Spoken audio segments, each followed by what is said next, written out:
This is NVHA 070042.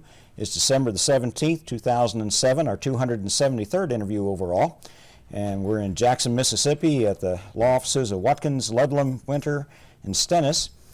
And we're interviewing Commander Jim Zella. First of all, I'd like to thank you for allowing us to come and do this interview. We'll start with the basics. What is your full name? What is your full name? Full name is James Allen Zella. Okay. Now, the James or the Allen, were you named after somebody in the family? Or I don't believe so. Okay. Mom just liked the name. That's just my name, I guess. That's a good, solid name. And what is your date of birth? February the 16th, 1919. Okay.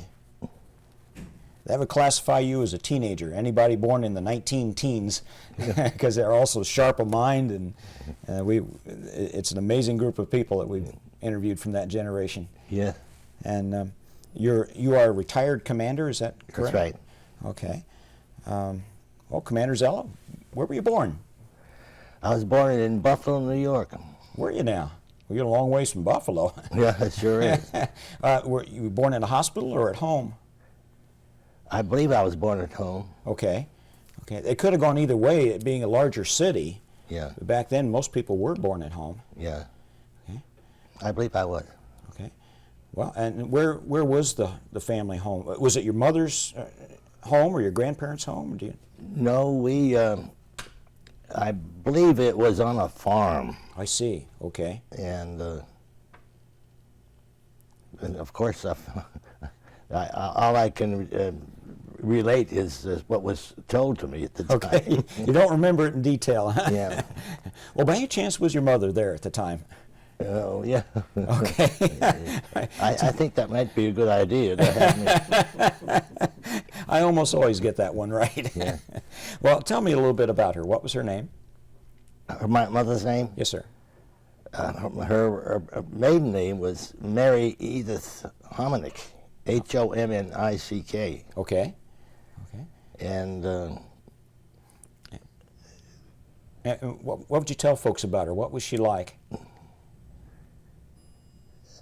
she was,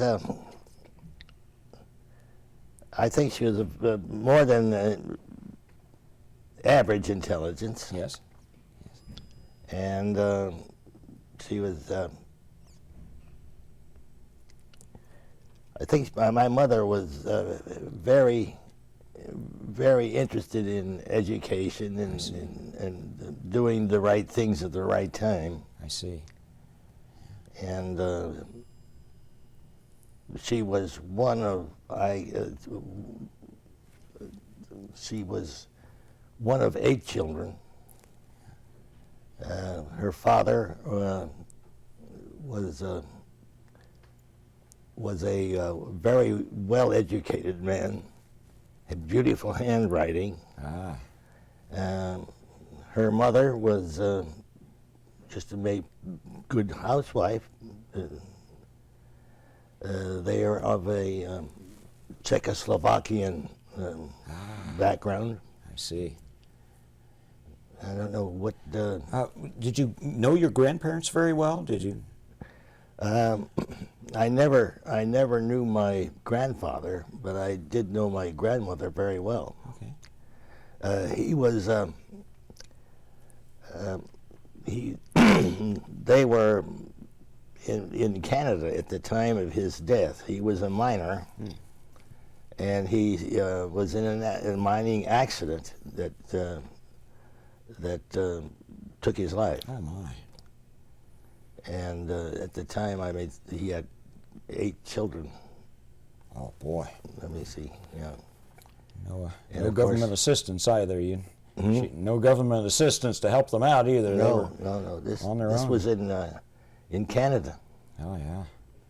And was she able to keep the family together, or did she have to parcel them out? I think my grandmother kept the family together. Wow.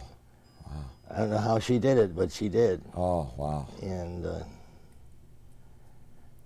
my mother was the second oldest child. My Aunt Annie was number 1. Okay. And then there was 8 children. Now, what was your grandmother's name? I think her last name was Prusak. I see. Okay. Now, don't ask me to spell it because... No, won't put you through that. Yeah. Well, tell me a little bit about your father. What was his name? My father? Yes, sir. His name is Frank J. Zella. Okay. And he was born in Audenried, Pennsylvania. I see. And he is also one of 7 children. Huh. I think he was probably the 3rd oldest. He is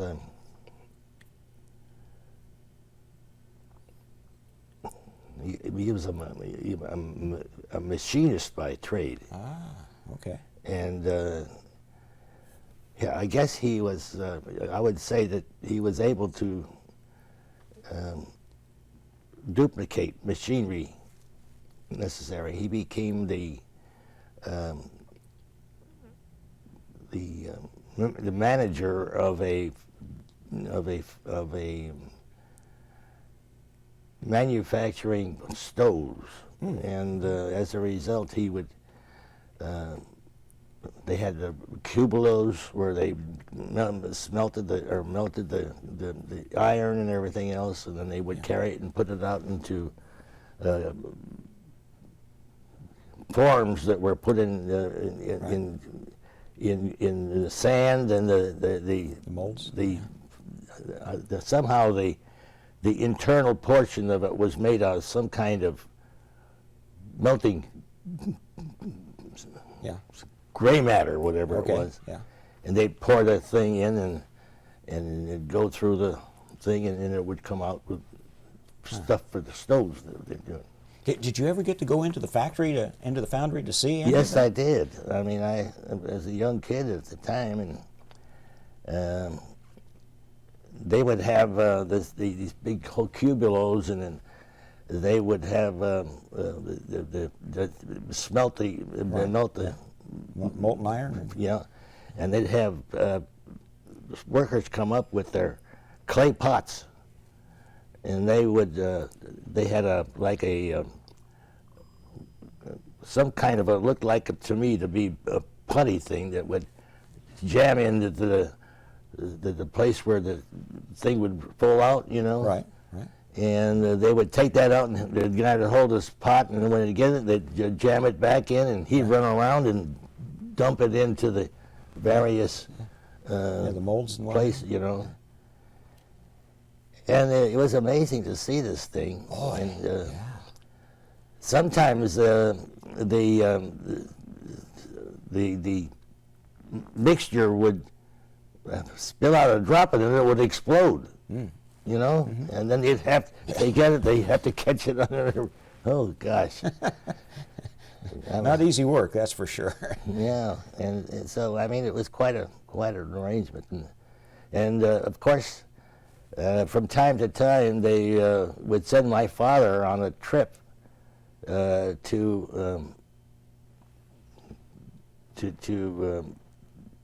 take an investigation of a certain type of machinery. And he would come back and rebuild it and duplicate it. Really? Wow. In other words, they would, for instance, they had something kind of machinery that he would put a plain strap like metal into it, and it would come out with all the grooves in it, and that would make a circle around the furnaces and stuff like that. And it's amazing how this was done. But he would do it, and he'd come back and he'd manufacture and make a machine that would do it. Sounds like a very talented man. And so, yeah, he was superintendent of the company at the time. Sounds like a busy man. Did he have much time for his family? Was he able to balance his family and his work pretty good, or? Well, yes. Well, of course, He had my mother and father. They had me, and then let's see, about 6 years later, my sister arrived. Okay. There's only two of us. Only two of us? Well, okay, tell me a little bit about your sister. What was her name, or what is her name? Her name is N. Teresa Zella. Okay. And she graduated from college. She went to a Catholic school. Mm-hmm. It was, I forget the name of it, but it was in Scranton, Pennsylvania. Okay. Okay. And that was unusual for that time for women to graduate from college. yeah, There were a few that did, but it wasn't the norm during that Right. time. But this is probably because your mother emphasized education so much. Oh, would yes. be my guess. yeah, very much interested in that. Did your mother teach you a lot of things in the home? Try to get you sort of ahead of things in school? Yes, I remember she's the youngster. She was trying to teach me the times tables, you know. Yeah. And I finally did get to it. So somehow or another, she was more interested in mathematics for me than anything else. Ah. Yeah. Well, yeah, I was never very good in math myself, so I had to be pushed a wee bit. I think I've forgotten more than I ever learned. So you grew up on a farm? Is that the situation? Well, what happened when as a young the farm was. Let me see if I can recall this. It seems like my father's mother owned this farm, and they didn't know what to do with it, and so they migrated from Troop, Pennsylvania, to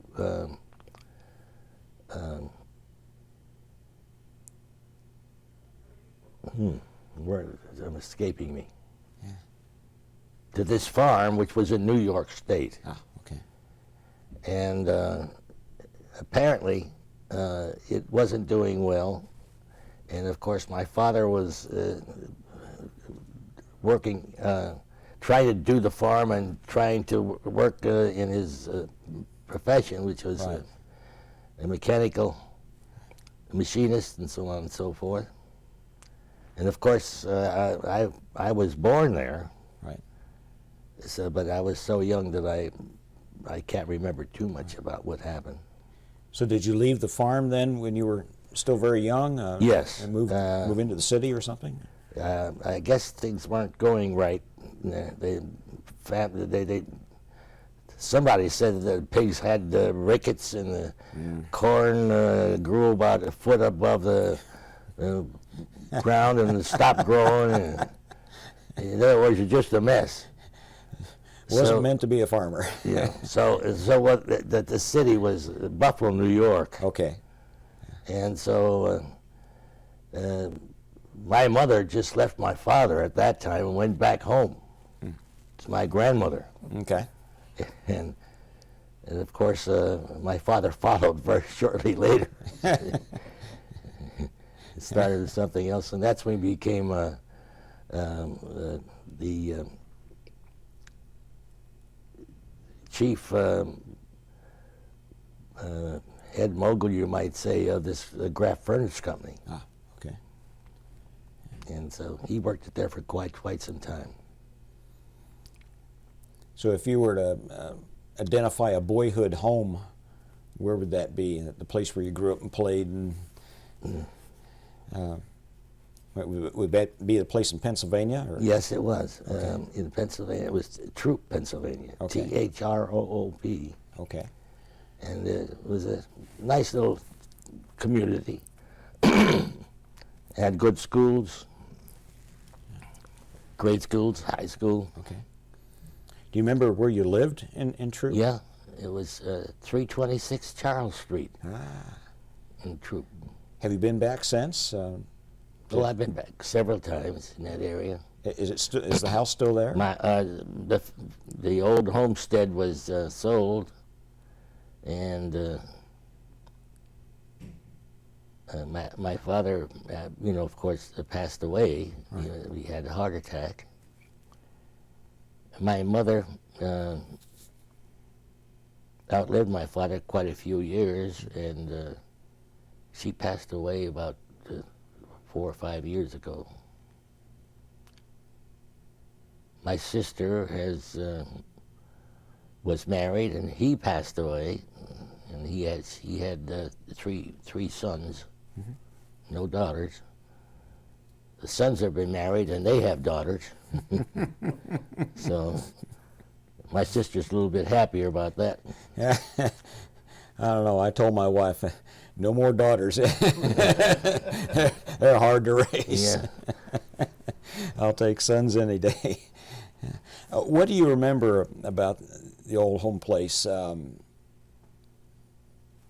What were there things to do nearby? Were there creeks or schoolyards? Well, in true Pennsylvania, it was a coal mining community. I see. Anthracite coal. Knew quite a bit about the coal mining industry in that area and everything. What they had was they used to have mules that would draw the carts underneath the ground, and I can remember seeing that for some reason they brought the mules back up to the top, and when they got out in the sunlight, they became disoriented, I guess. Huh. And they started jumping around, and I guess they're very not used to the fact that they were down in the mines most of the time, Yeah. with as dark as can be. Yeah. And I never thought of that, but that's true. They would be oriented to be like cave fish. It was almost. amazing to see them. Yeah. And I guess you might say that it was very, very, the methods they used for mining at that particular time, I guess, was pretty, how can I say? Dangerous. It had to be hard work. In other words, what they would do is drill their own holes. Then they would, in the holes, they would tamp the powder in and put a scrib in it. And they would light the scrib, and it would get burned down, and then burned down. And finally, when it got to the point where it would explode, and then it would ignite blow out the coal. Yeah. And that I hear, not that I was a part of it, but I hear all kinds of things that happened in mines. There were quite a few accidents and things of that nature. Utmost admiration for the underground miners to go down there and do that kind of work. That's hard work and dangerous. And it was anthracite coal, which is the hard portions of it, like a glaze, Yeah. And the other types of coal is bituminous, I guess. Right. I'm too Well, it sounds like a fun place for a boy to play. Yeah. Well, on the top, it was pretty good. Yeah. Did you have any jobs when you were growing up as a child or as a boy? Mowing lawns or newspaper routes or anything like that? I didn't have too many.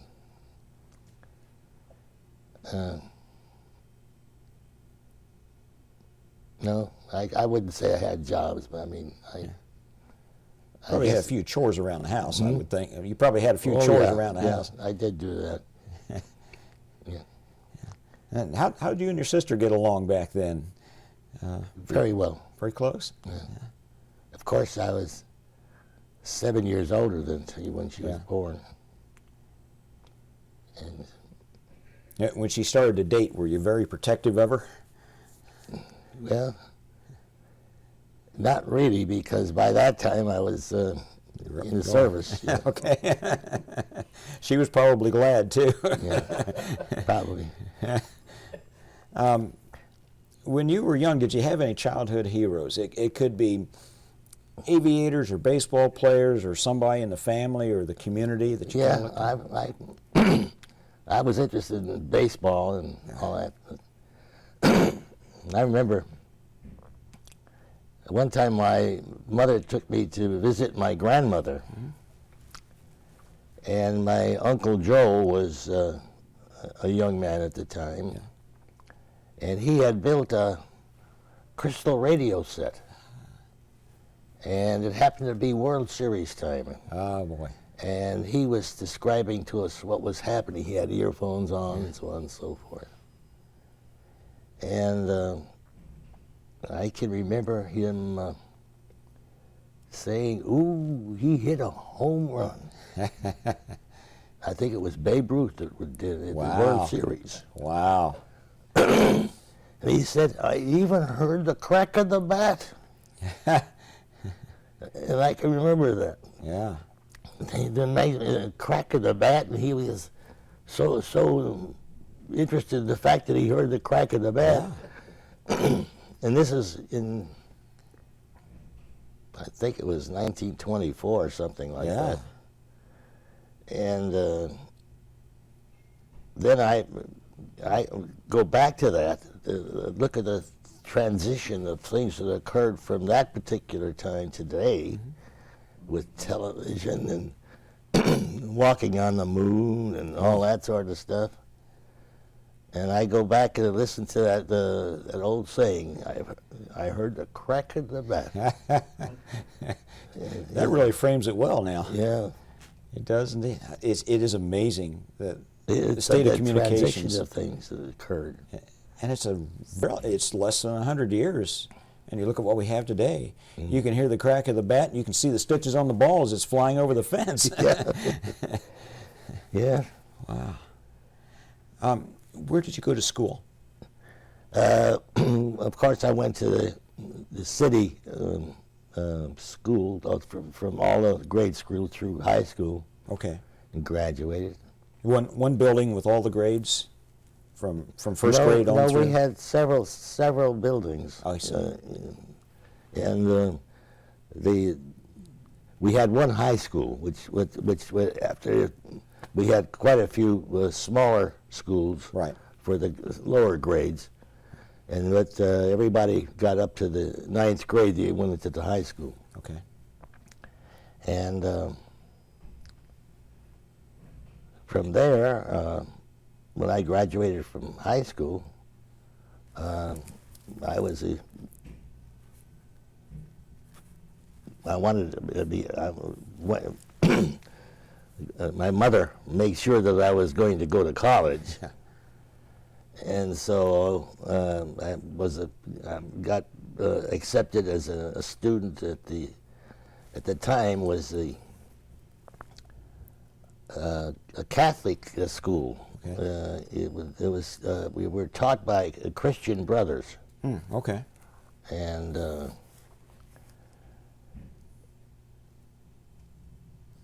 after the sophomore year, somehow or another, the president of the school made some arrangement with the city of Scranton that they had some property that was exchanged somehow or another. Right. So when they did that, then they became the University of Scranton. Okay. Before that, it was St. Thomas College. Okay. And then we got a change of professors.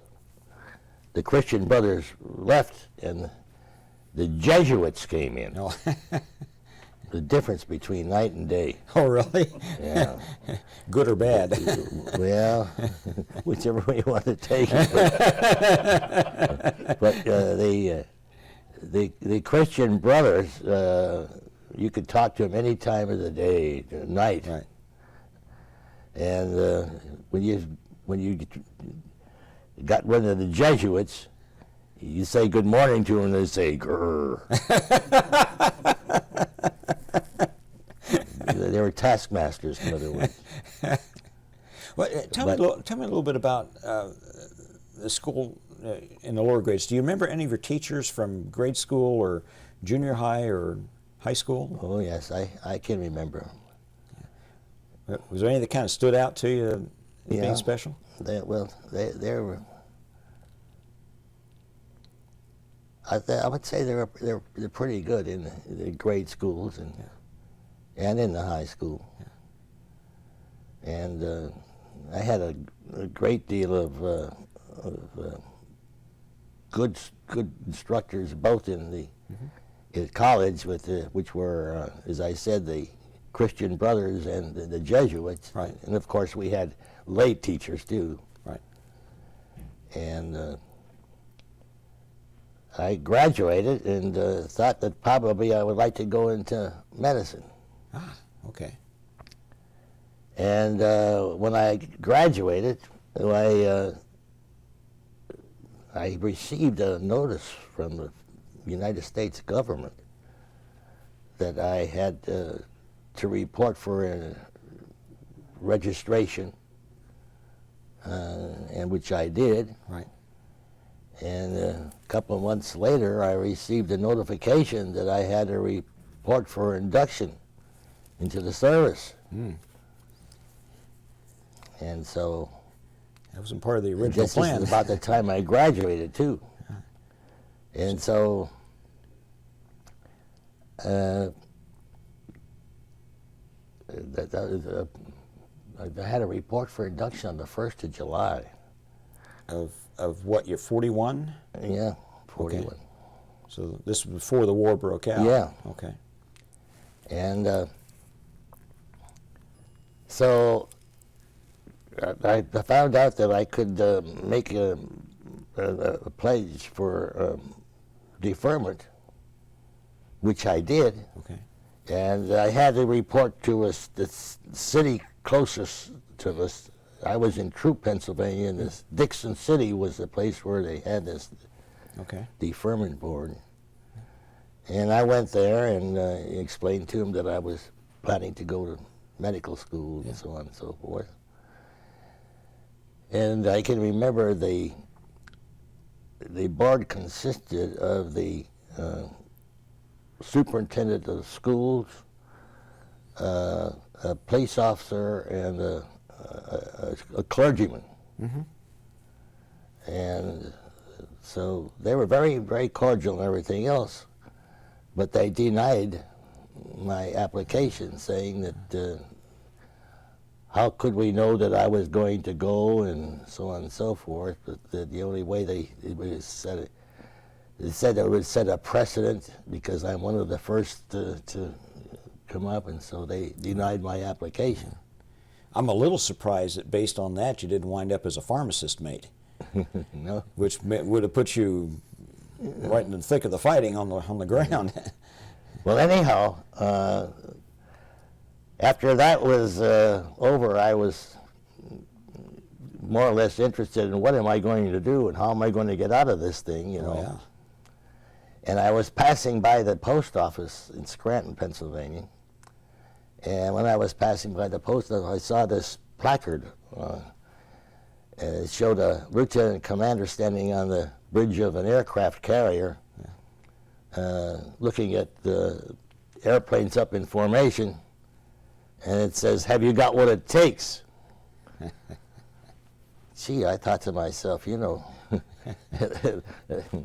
I won't be carrying a gun on my shoulder if I will fly an airplane. You know? Yeah. So I went in, and boy, I was treated royally. Gave me some examinations and everything else, and college graduate and so on and so forth. And so, Oh, yeah. Officer material.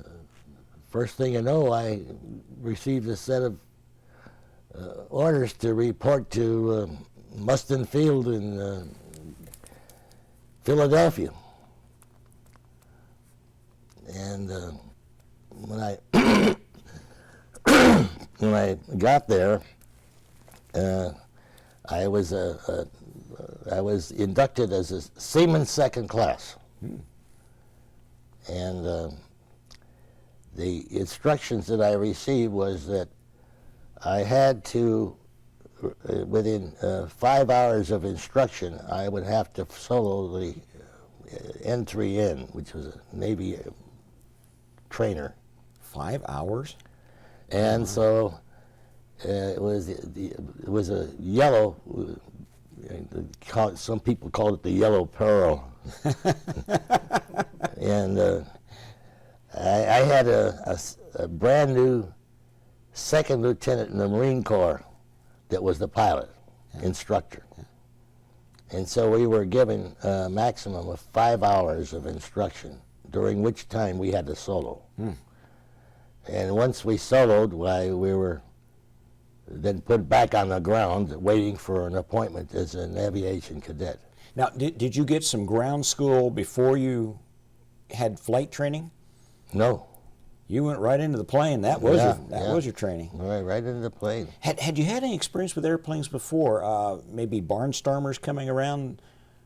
No, the only thing I remember was there was an aircraft that crashed and it killed a pilot, and I was there, saw the plane after it crashed, and it was a mess. That's the only part. I wouldn't think that'd be much encouragement for getting into flying. It really wasn't. So I got into this instructions, and had a good pilot that was teaching me. And incidentally, that pilot I happened to come in contact with again later on in my service. Did you really? I was transferred to the Naval Air Station, Minneapolis. Okay. And they had a Marine Air Detachment at that unit. Right. And guess who? There was a colonel. And the colonel was the guy that gave me my instructions. Holy smokes. Yeah. Well, that worked out. Yeah, it was unusual.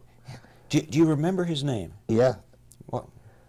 Gosh, no. Now that you ask me. Now that I ask you. If it comes along later, we'll pop it in. Yeah, yeah. Now, he was a full colonel at the time when I saw him back there, but he was a second lieutenant in the Marine Corps when he was instructing me. Before we get too much farther along, how did your family do during the Great Depression? You were about 10 years old when it finally kicked in. Well, actually, we hadn't experienced any difficulties. Okay. Once we got away from the farm, I guess, and my father went back in his profession, was a mechanical machinist. I didn't know if the factory was falling on hard times and that would have affected him, but he certainly had the skills. But no, yeah, he had no problem. Actually, we were pretty much in good shape, I guess. Oh, of course, it's the kind of work that people would have to have. They'd have to have a furnace to keep warm. Mm-hmm. And then you did pretty well. He made all of the forms and everything else that they smelted from the cubulos that they had. Yeah. And I guess he did a good job. I wish I could have met him. He sounded like a terrific fellow. Yeah, he was. Yeah. I remember they sent him off to Chicago one time to take a look at some special kind of machinery. Yeah. He went there and spent about a week, came back, and then he duplicated. Wow. Mechanical genius. Yeah, it's amazing. Well, you got your flight training, and your flight training was in Philadelphia, at the Mustin Field. Mustin Field. And once you soloed, you went back into classes then, or? No, once I soloed, that was finished as far as they were concerned. Wow. So I was transferred from on active duty full time now to Jacksonville Naval Air Station. Okay. And I was waiting for my appointment as a Naval Aviation Cadet. Go ahead. What happened? He's just giving me a hand signal for I'm just telling how much time's on the tape. That's fine. And so while I was there waiting for my appointment, they had me doing all kinds of jobs, washing airplanes, and, you know, flunky jobs. And I think I was there for about 2 months before my appointment came in. And then when my appointment came in, everything changed for a great deal. I was elevated and started going through the syllabus that they had for, beginning with the lower. We were still flying, you know, the entry. Entry ends. Okay. Yeah. Yeah. It's the yellow perils, they called it. What? Okay. Tell me about flying one of those. What? It was tough to fly. Well, we had it was a 2-cockpit job. You know. Okay. The instructor was in the front seat and you were in the rear seat. Yeah. And you take off and go through all of the portions of the syllabus that they had arranged. Okay. And as you progressed, I mean, through one phase to the next phase to the next phase, and finally you got to the point where you would be cast free to fly on your own. Okay. And after you did that for several times, why then they would elevate you to a higher degree, and became more requirements. Was there certain tendencies that the yellow peril had in an airplane? Was it hard to do certain maneuvers in Well, it? it's a matter of coordination, I guess. Okay. In other words, you had to coordinate the stick with your pedals. You know, and if you didn't do them right, you'd start slipping the airplane and so on and so forth. But you learned to be able to finesse it. Then you learned how to slip it. In other words, if you push your stick to the right and push on your left, the plane would go down like this and slip it. You could slip off quite a few feet, you know. Okay. And that would be, if necessary, if you're making an emergency landing, particularly, you could slip off the distance. Yeah. It's not a lot of room to slip and slide when you're landing on an aircraft carrier deck. And of course, you got to fly all kinds of maneuvers. You've learned to fly upside down. You learn to put it into a spin. Yeah. You learn to do wing overs. Yeah. And you'd learn to stall it and spin it, and so on and so forth. So after you went through all of those, why you graduated from that particular phase. Then you'd go into a more or less different type of aircraft, different type of, and so you graduate from one to the other. Okay. And somehow or another, I was assigned to become OS2U pilot, which would be more or less flying off of cruisers and battleships. Okay. This would be catapult launch? Yeah. And water recovery? Yes. Okay. They used to call it cast recovery. Cast recovery. What would happen, they would trail a wire net on the water. And what you would do is you would land and run up on that net, and you had a hook underneath, and would catch you into the net, and then start pulling you along. Oh, for heaven's sakes. Yeah. And then they would lower wire cable down from it. Yeah. And you would, back behind your head was a hoisting winch here. I want to make sure, we were getting pretty close to the end of the tape here. You were in the net, and they had a winch that came and hold you up, and put you back on. Right. What? They just had some decking on top of one of the gun turrets, or? The turret, yeah. All right. And then, of course, then they would launch you from that too. Okay. In other words, give you a poop in the way you go. Yeah. And, Well, those were biplanes, right? Those were biplanes? yeah. Where, Well, no, the OS2U2 would be monoplane? a monoplane, yeah. Okay. And it would have floats, of course. Yes. And What kind of a catapult? Was that a steam catapult or you know, frankly, I don't know because I never did get in aboard ship. I mean, Yeah. there was never. Okay. When I finished my training, the first thing that they did was assign me as a flight instructor. Ah, okay. So, what I did when I was catapulted on land, I see. there's a Naval Air Station Jacksonville, Right. and they would catapult me off, and they would land in James River. I see. You know, Okay.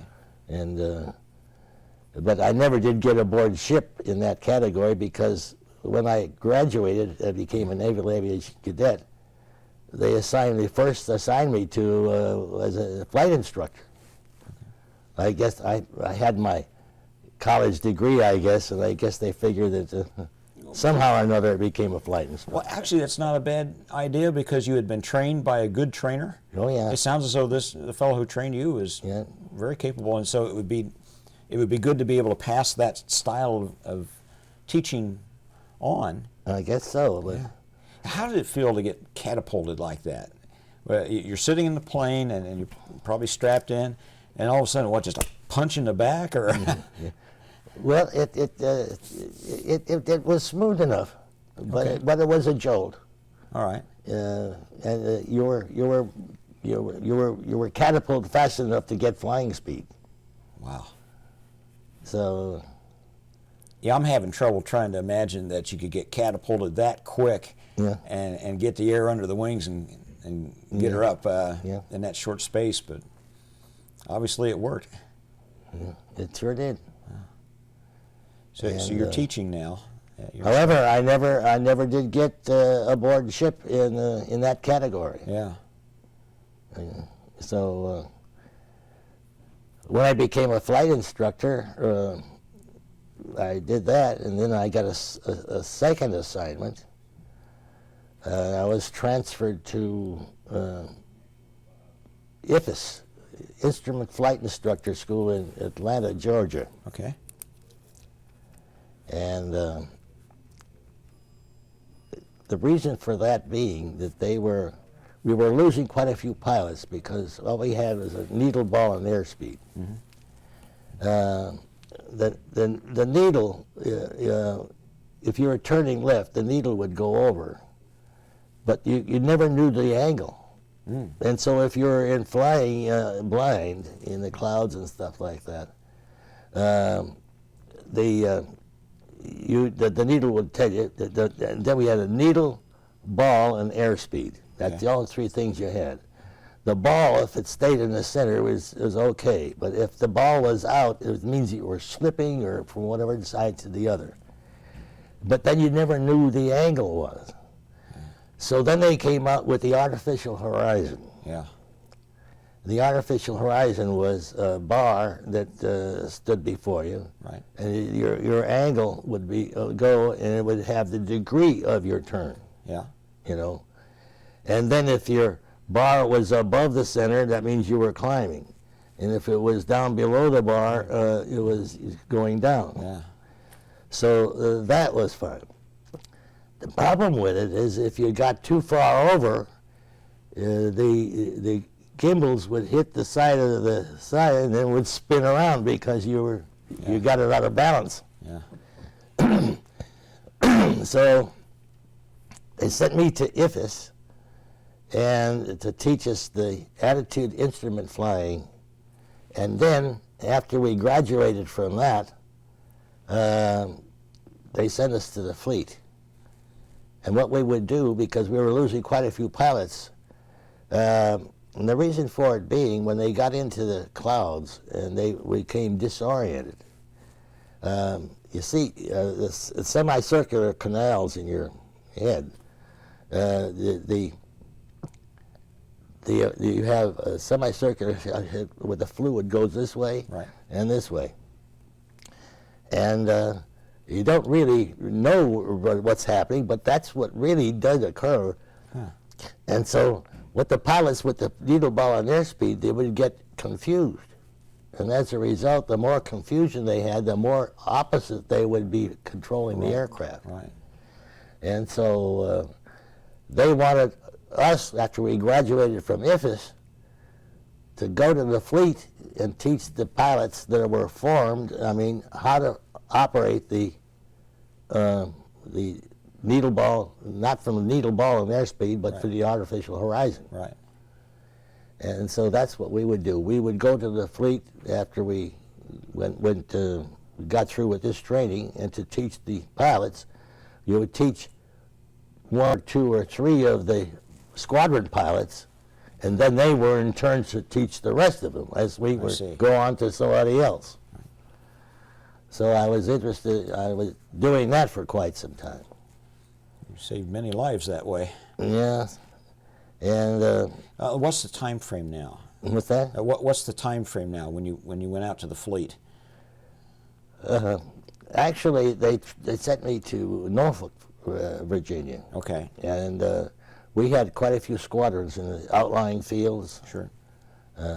We had some at Bandio and Fentress Field and so on and so forth. So we would go out on those and teach 2 or 3 of the pilots that they were to continue teaching the others, with their squadron members. Would this been in 1942, 1943 maybe?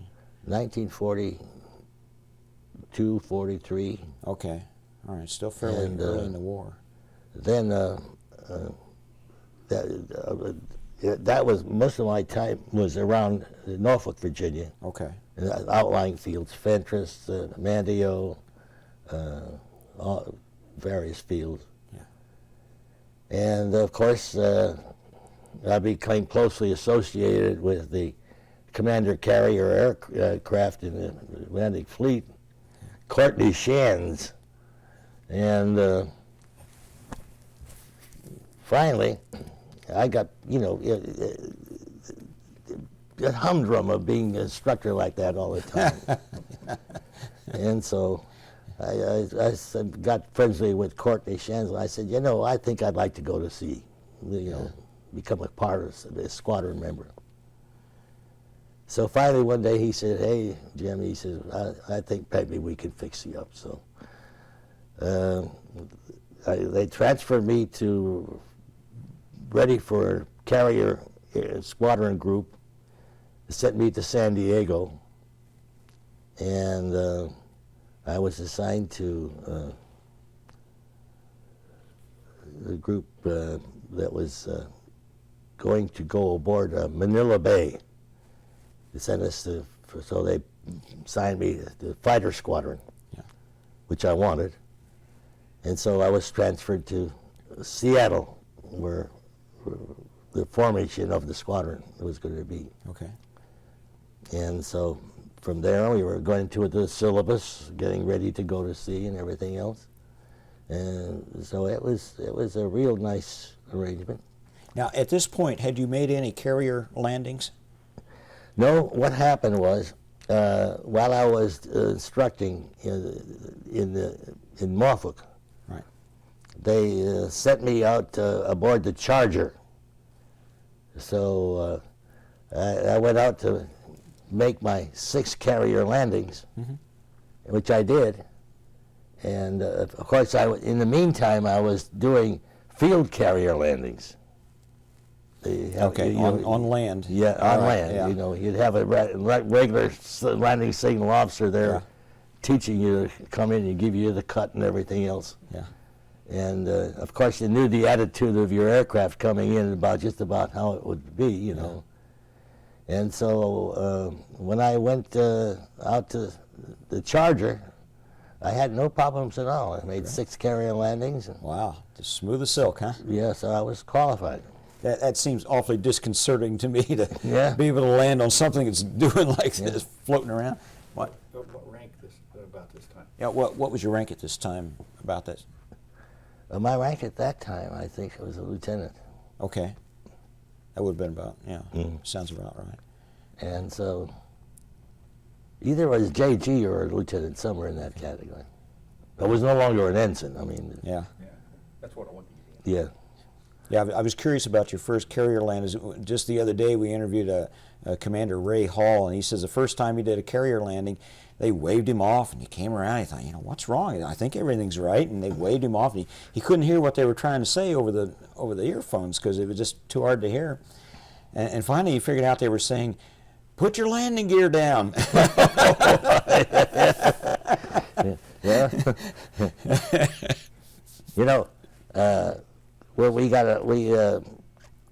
the aircraft that we got in the fleet was FM2. It was a modification of the F4F, Okay. and you had to crank your wheels down, 31 turns on the crank. Oh my gosh! Wow! And then when you took off, you had 31 turns to crank them up. Wow! You had and then if you crank them down, if it got loose from you, it'd spin so fast that it would break the linkage. Oh no! Yeah, and then when you landed, they would fold up. That's not good. Yeah. Now, 31 turns. would this be a Corsair? No, is it F4F? F4F. What was the name of that one? Trying to think of the Wildcat. Wildcat. Wow, that's right. Yeah. Yeah. Yeah. Was a Wildcat a pretty good plane to fly? It was, but it didn't have the maneuverability and the get up and go like some of those Japanese Zeros, Yeah. And so, but it was a good workhorse. I mean,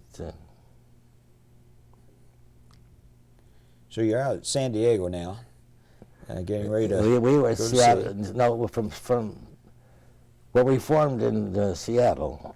I see. Then our assignment was to Holtville. There's an airfield in the desert in Okay. California, and that's where we went through our syllabus. Okay. And then from Holtville, we were transferred to San Diego Naval Air Station Okay. for the continuation of our syllabus training. And from there, we were transferred to Hawaii. And for the balance of our training. And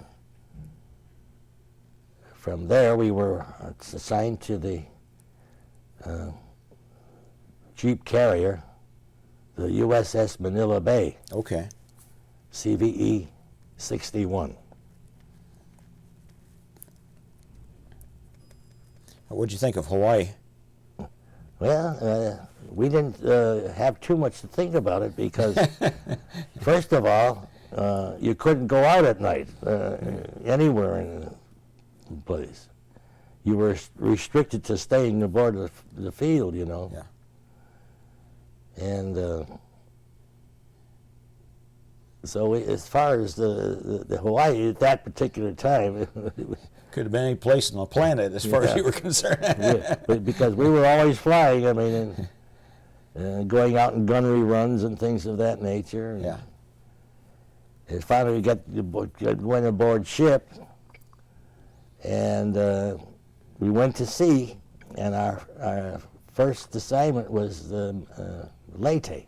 Oh, brother. Wow. And that was the invasion of Leyte, and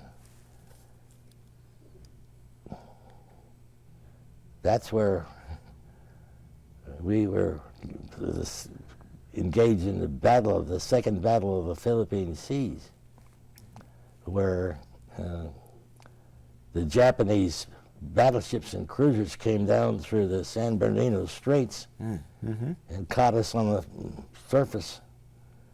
And I remember the steerage mate came, woke me up out of the bunk early in the morning and says, "They's coming." He says, "They's coming." I said, "Who's coming?" He says, "Those Japanese," he says. I said, "What do you mean?" He says, "There's big ships over here. Huh. They're throwing big bullets at us." He said. Big bullets. Yeah. So what were you flying at that time? Well, I was Are flying you still flying the Wildcat? FM2. Yeah, Okay. FM2. And it was a little bit better than the F4F, a little bit more horsepower, I guess it was. It was a good airplane. Yeah. And I remember when we first got over close by Leyte, next morning we had a flight going to attack the Cebu airfield. And gosh, we took off, and I never saw so many airplanes in the air at one time. It was tremendous. And we got over to Cebu, and they had a 6-inch gun down there, and they were shooting at us, and so on and so forth. And we had to get that out. So I remember I was trying to strafe that area. And I thought to myself, geez, my bullets are bouncing awful high today, you know.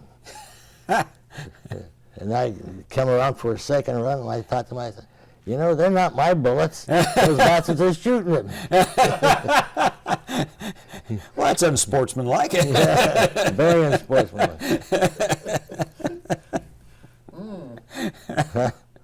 So from there on, we would be assigned to flying. I flew as many as 3-4-hour flights a day. And we would fly air cover. And also we would have grids. And the ground troops had problems, resistance of some sort. Right. They would notify us, and they would tell us what portion of the grid that we would fly to, and then we'd go on over and bomb it, and strafe it or whatever we had to. Were you using any napalm at that point? No, we didn't have napalm as such. That came in a little later, I But think. we had bombs on it on the wings, I'll bet you were. and we had 4 machine guns on the aircraft. Yeah. And you know, you couldn't blame them. I can remember that the thing that I was strafing was a pig pen. And it was they of course from a distance they wouldn't know the difference. Yeah. There pigs in there. You know?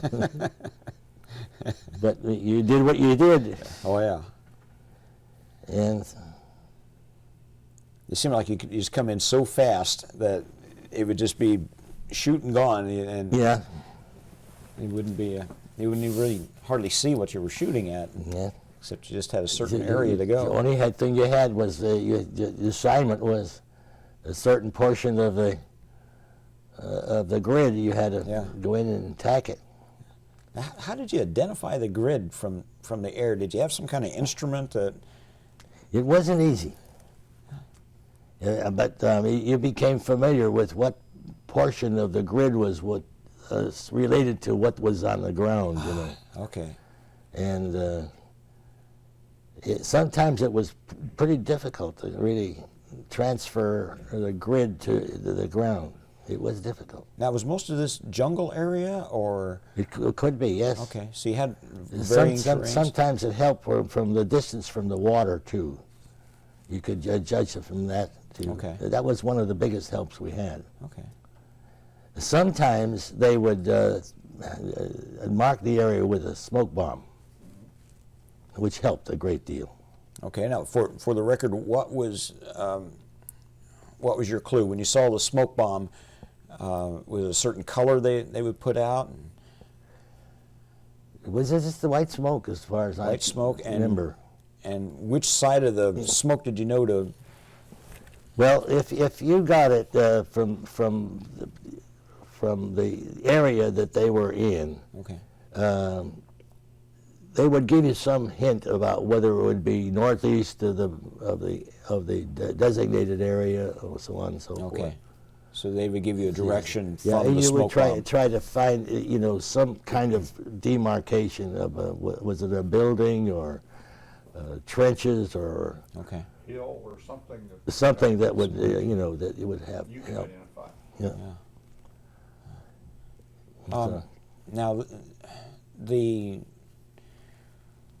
launching of the planes, were you just going down the deck or was there some kind of catapult involved at this point? Well, we had the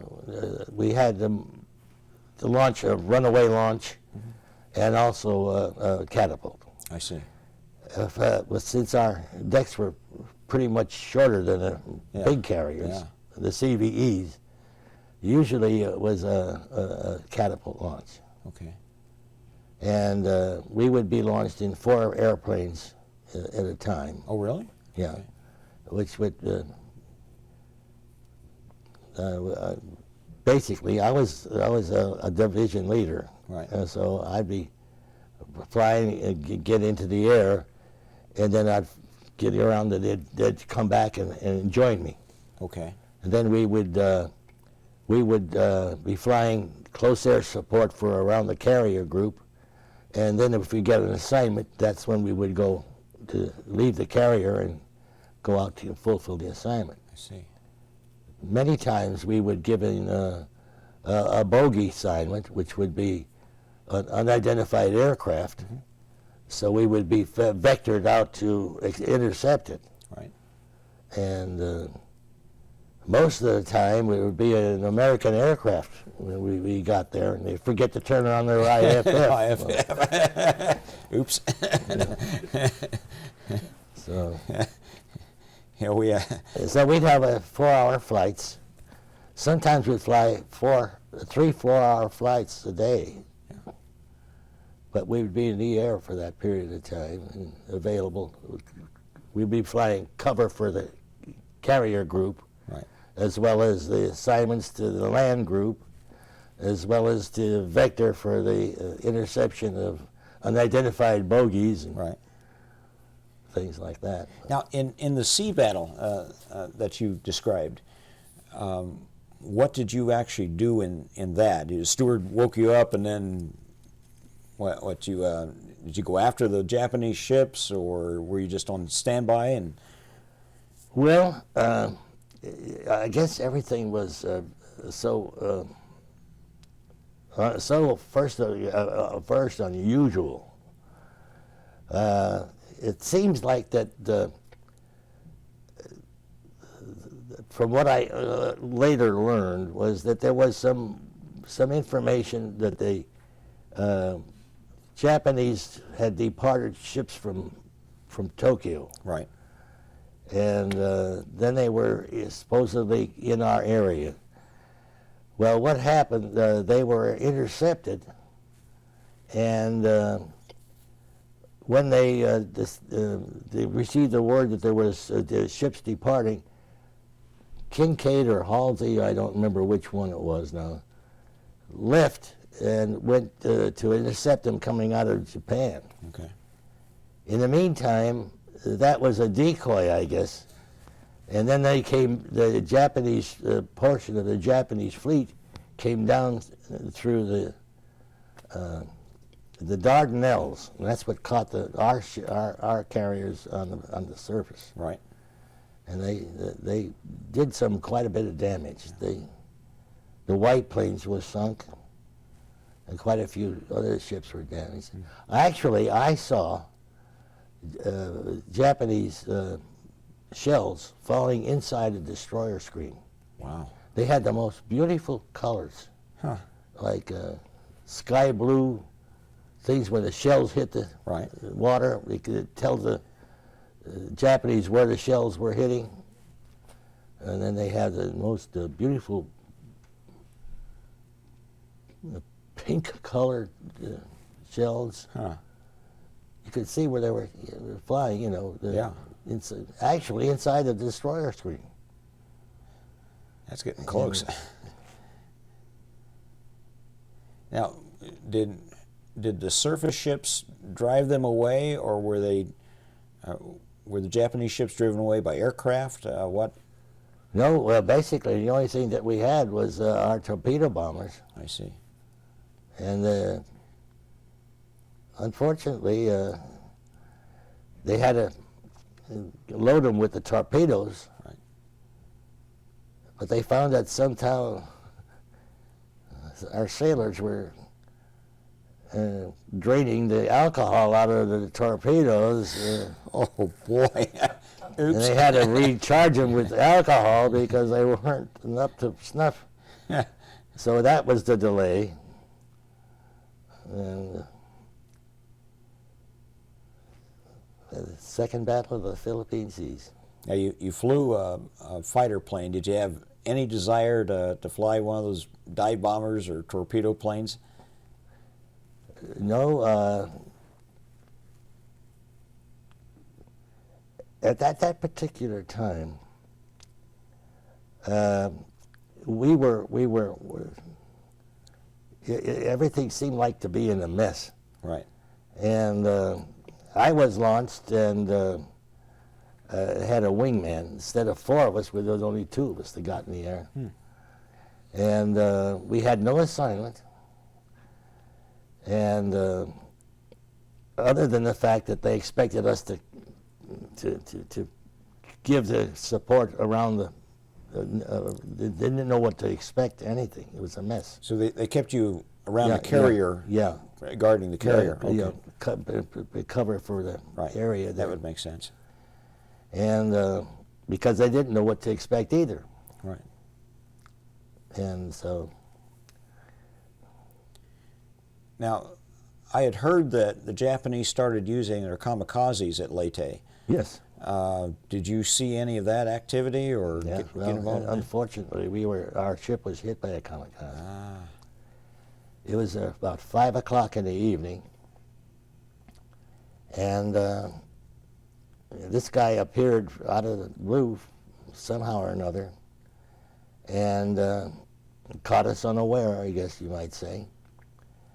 And he dove into the deck of our carrier just a wee bit before the forward elevator. And the bomb he was carrying went through the flight deck and exploded on the hangar deck. And it blew the forward elevator above the deck about a foot. And it couldn't be lowered. And so they sent out the sailors with sledgehammers to try to batter it down with no results. Yeah. And of course, the name of call for ours was Circus. So the admiral sent a message over to the captain, Fitzhugh Lee, said, "Circus, can you operate?" He says, "Give me 3 hours and I'll have all 3 rings working." That's a good response. Yeah. And did he? But he didn't. He didn't. Optimistic, at least. Yeah. And what happened is the amount of water that they were trying to put out the fire that existed caused the ship to lean to the side. Yeah. Made it worse than if they did nothing, you know. Right. And quite a few of our sailors were killed. I can imagine it was pretty bad on the hangar deck. It was a real mess with our the smell of burnt flesh and things of that nature. And what would do, they would take the dead and take them down to the sick bay and fingerprint them and things of that nature, and they would sew them up in a canvas bag and put a 5-inch shell at their feet. Then bring them up on deck, and then you'll have a burial. And when they got enough, the padre and everybody, about enough people around to have a burial, they had them on the stretcher. They would pick the stretcher up and drop them over the side. I must have been a pallbearer maybe more than a dozen times that you'd pass by. Yeah. And of course, the ship was inoperable. I mean, as far as being able to work, because the elevator was above the deck. You couldn't fly off it. We didn't have a catapult that was in operation, and so we're just out of business. Yeah. Do you have any idea how many were killed in that attack? Some of our boys. Did you have any close friends who might have been injured or killed? No, I can't remember that there was. Wait a minute now. Yeah. One of our pilots was killed, Johnson. And What would you tell folks about Johnson? What kind of a guy was Johnson? What was he like? he was a pilot. Yeah. I mean, a close friend. Yeah. And in fact, the matter is, I was assigned to gather his effects, and package him up, and get ready to send back to his family. But Be a hard job. yeah.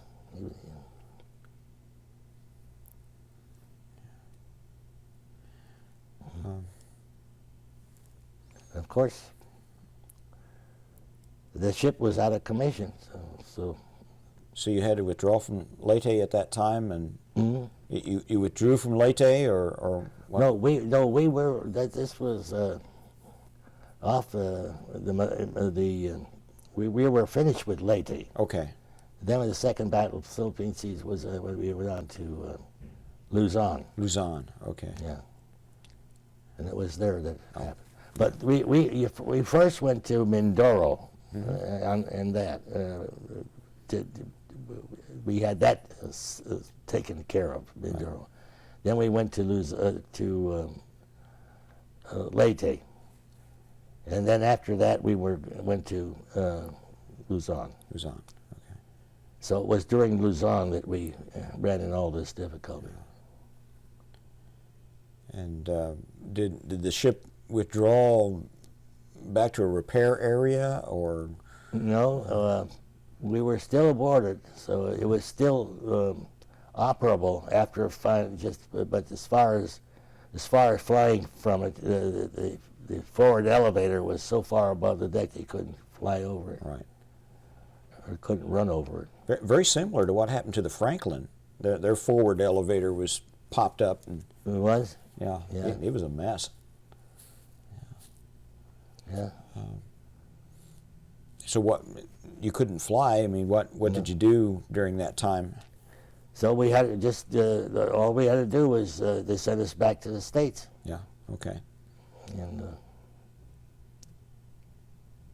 that was it. Yeah. Now, did you get back over there again, or? We landed back at San Diego. All right.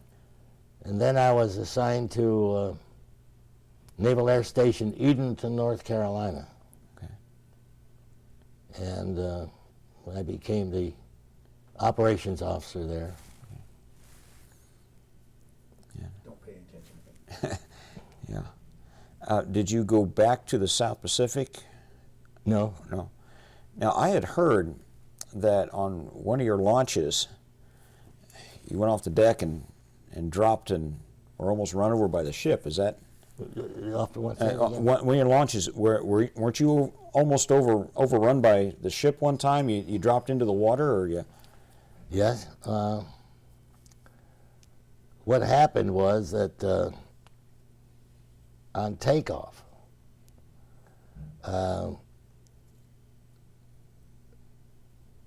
they were catapulting it before me, but when they got to me, they decided I would be flying away.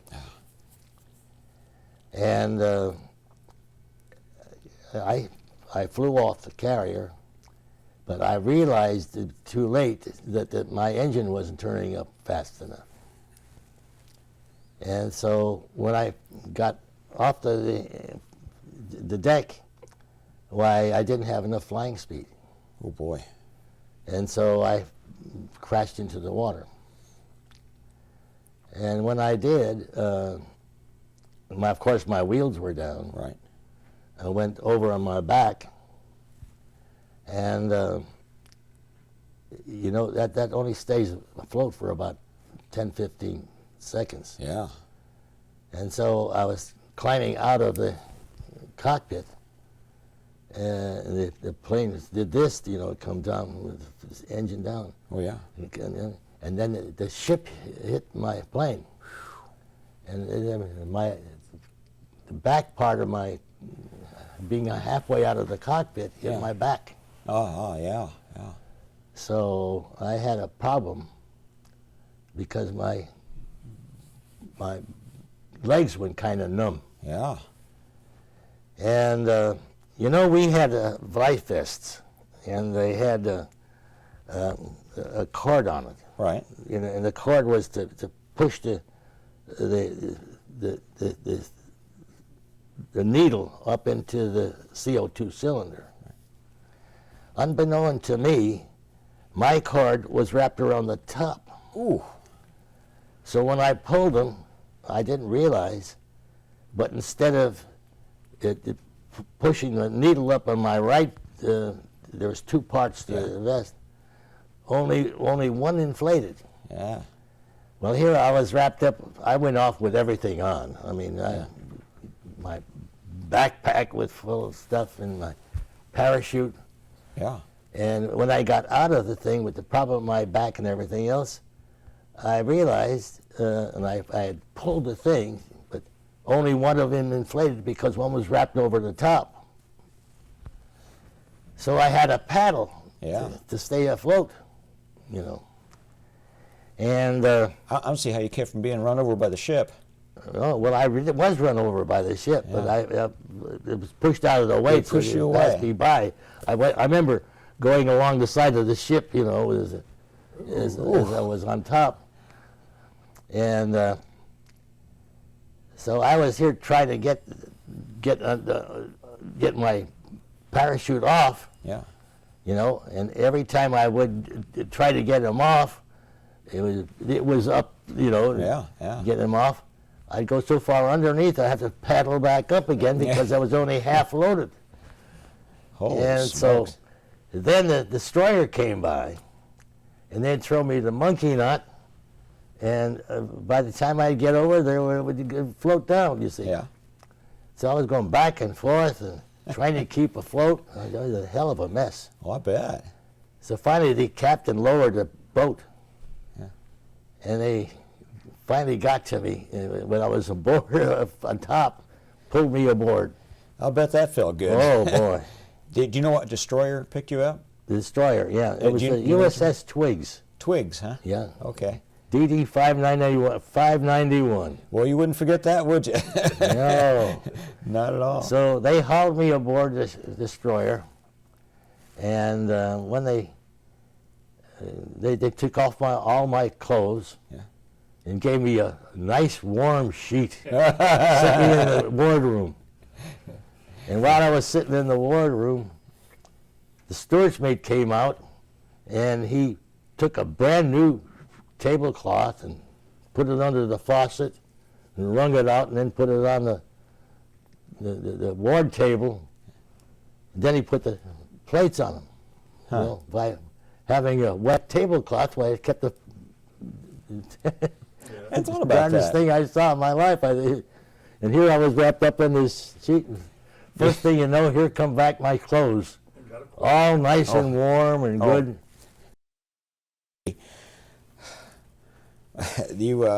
Were you on the destroyer very long before you transferred back to your ship, or? Yes. I don't remember exactly how many days, but it was several days. Okay. And during that time,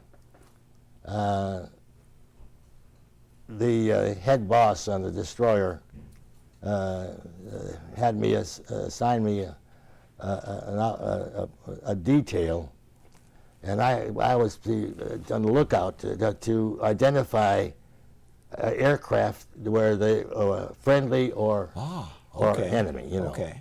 So I did that for quite some time aboard. And, you know, there's quite a bit of arrangements necessary to get me back aboard the carrier. I can imagine. They had to make arrangements. First of all, the weather had to be right. The time and conditions have to be right. And they had to make all the arrangements of getting a line from the carrier over to the destroyer. Right. Then having it set up where they could put the bosun chair on, get me in it, and then they had me go over that thing, and that's quite a thing. You go up and down, up and down, and make a few more inches. And of course, when it goes across, and they get me off it, and then they load the chair back up with all kinds of pokey bait and stuff like that to get it back over to the destroyer. And thanks for getting me across. Yeah. Well, yeah. And now, we interviewed a guy who was on a destroyer during the Cold War times, and he says, we loved picking up pilots that had gone down because we always got a good ration of ice cream whenever that they did. Yeah. And yeah, it was nice to get back aboard the carrier. But,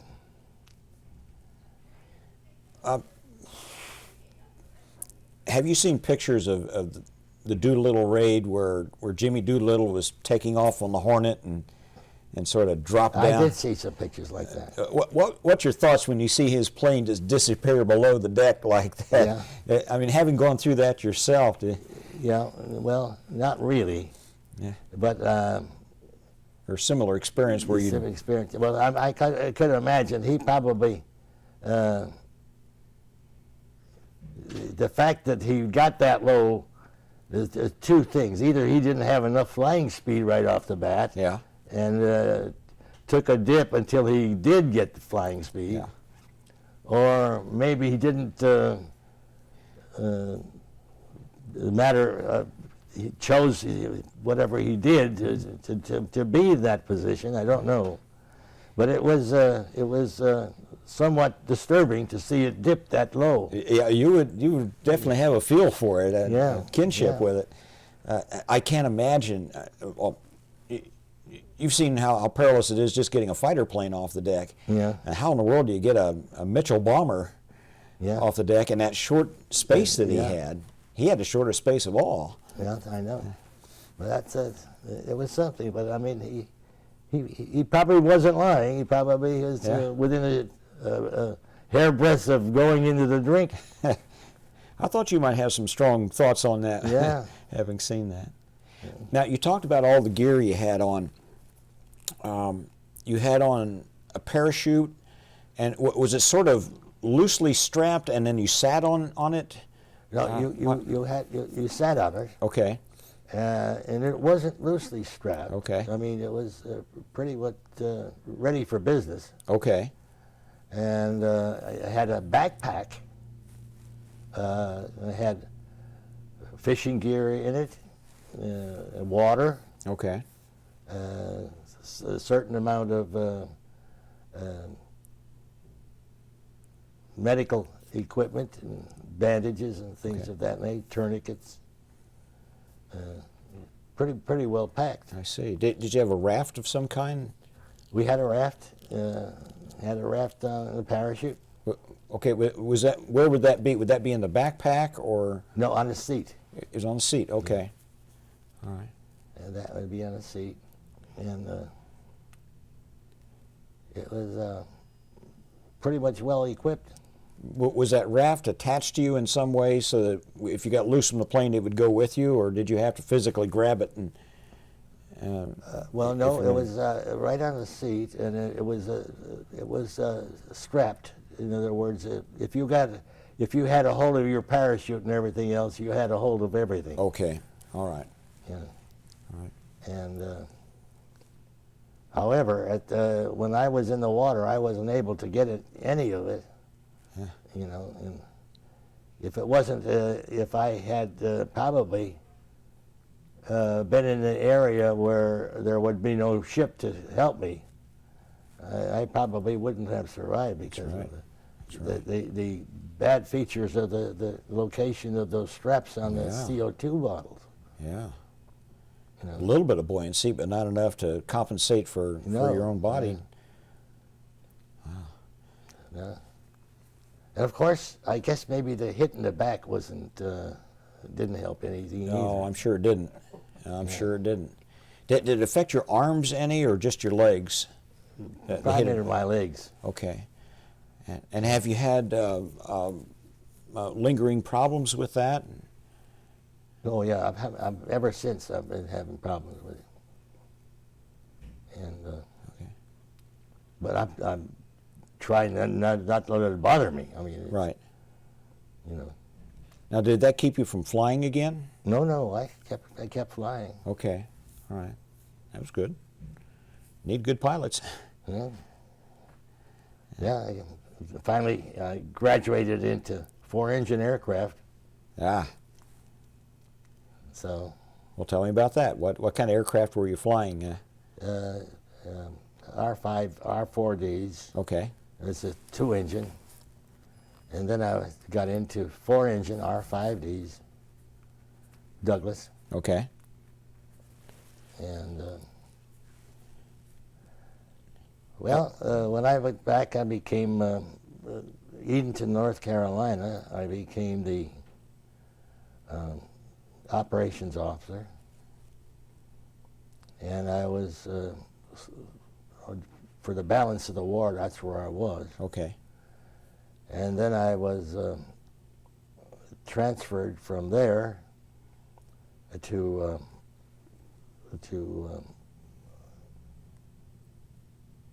California, which is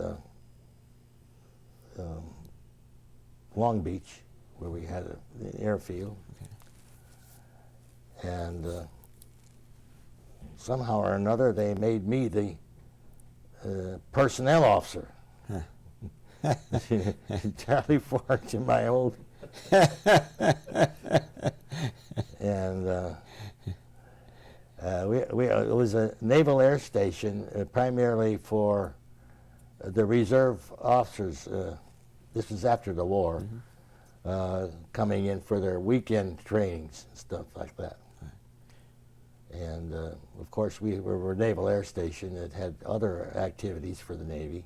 Yeah. Oh, your initial enlistment expired at the end of World War II, sometime in 45 maybe, and then you joined the reserves, or what?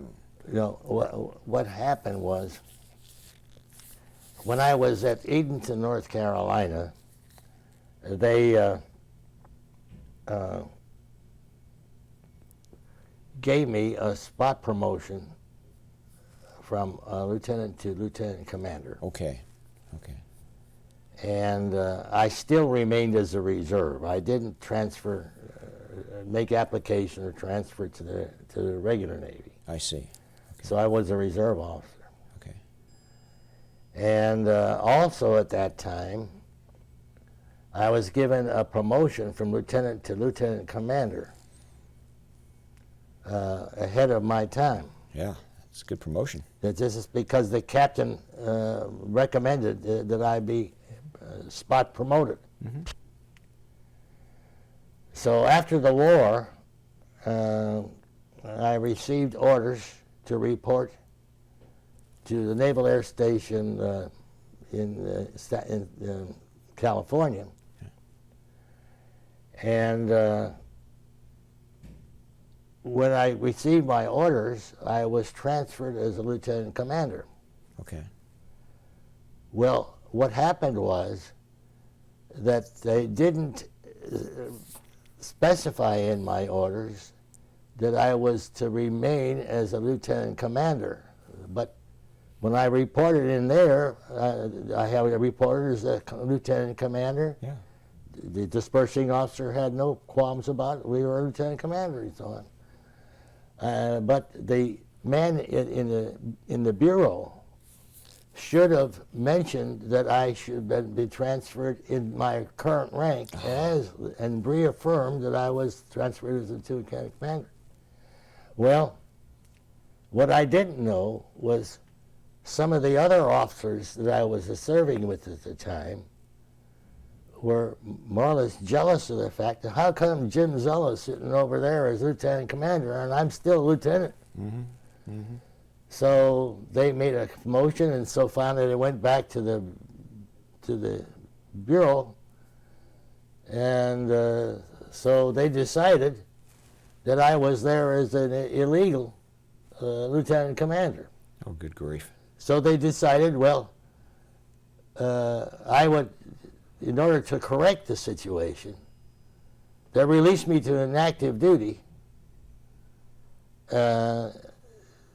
And in other words, I'm out of the service. Right. But they also, soon, because of the fact that I was a lieutenant commander, now as a civilian, I was officially a lieutenant commander. So they gave me a set of orders back to active duty again. Well. Oh, boy. Yeah. But however, I had, because I was as a V5 when I went into the service, Right. through the V5 program, I was to get $500 a year bonus money. Mm-hmm. Well, because I was there as a lieutenant commander illegally, and I had received the difference in pay between a lieutenant and a lieutenant commander, they confiscated my bonus. Oh, good grief. Yeah. But when I came back on active duty again, which they gave me a set of orders, the same station, now I'm an officially lieutenant commander. Oh.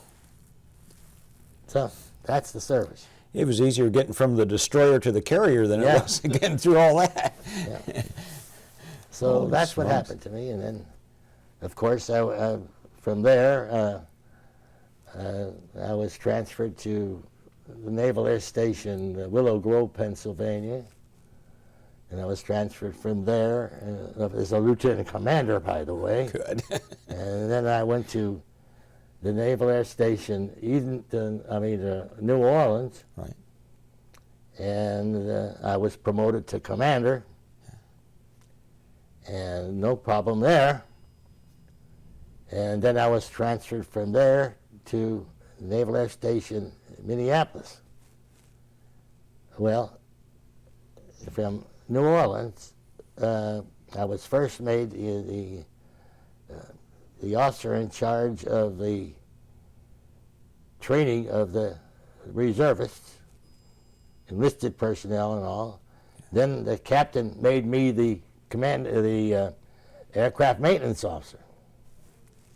Well, when I was transferred from New Orleans, I was transferred to Minneapolis, supposedly as an aircraft maintenance officer. Right.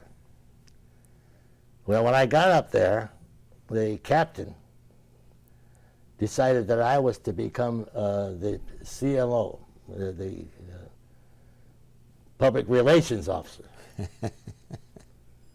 And so they sent me out recruiting. I was up in North Dakota trying to get people to join the Naval Reserve, and all that sort of stuff, all over the country. And so finally the commanding officer was transferred, and we got a new commanding officer, and he decided I should be the aircraft maintenance officer. Well, boy, I'll tell you, that was an assignment. Yeah. Here I'm got 120 aircraft to maintain, weather, sometimes 35 below zero. Oh, yeah, yeah. Getting aircraft ready for launches, the reserves coming out on weekends. Yeah. Having to put on preheaters and everything else on the aircraft, cooking all the leads and everything else with the heat. Yeah. Having all more problems of you can shake a stick at. And I was aircraft maintenance officer for 5 years. And never had any problems. And Sound like you had a pretty good crew working for you. you though. know, I had 600 men Yeah. and 5 officers that worked for me. And they had no aircraft problems and no crashes or anything like that. I had a crash one time where a good friend of mine was flying for some kind of civilian group, and they decided they were going to do some cut-ups, and the first thing you know that they come together and crashed. And both of them were killed. But it wasn't the aircraft maintenance problem. Right. It was a fool's problem. Yes. But that was the only thing that really did happen. And so I was up for captain.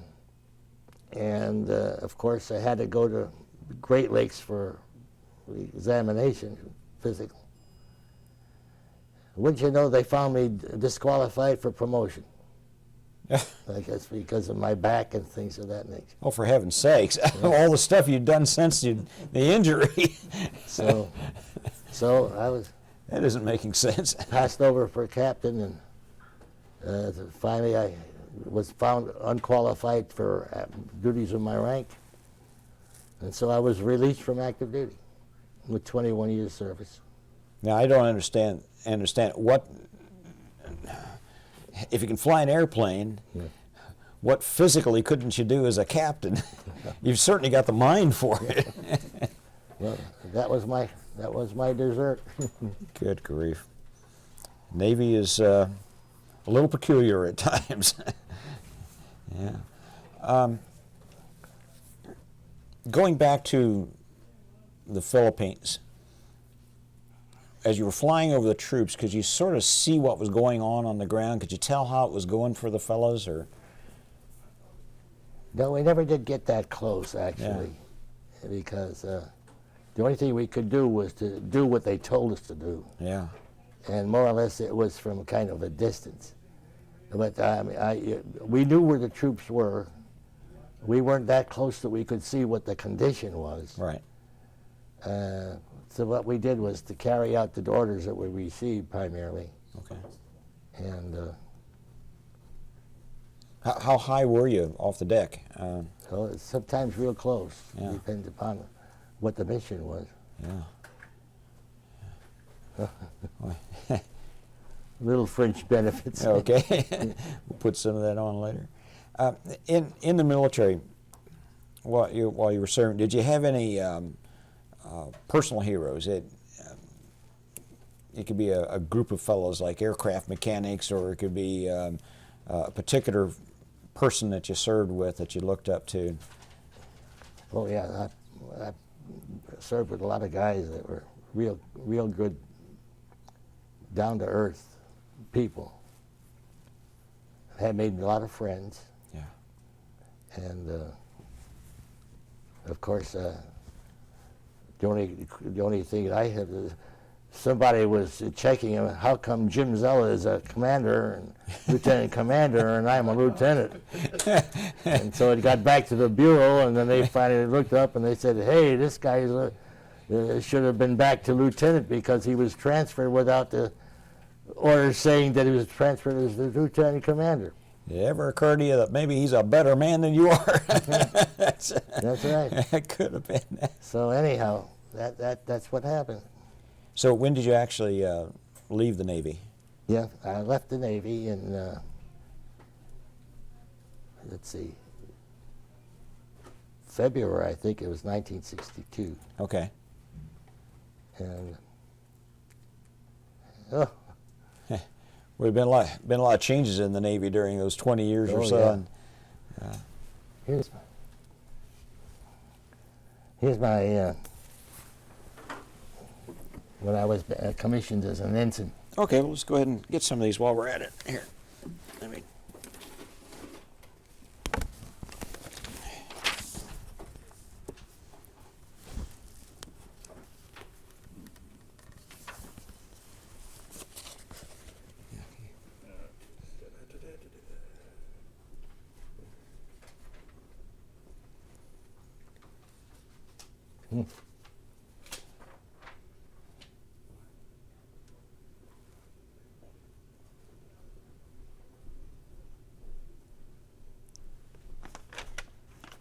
Turn it sideways.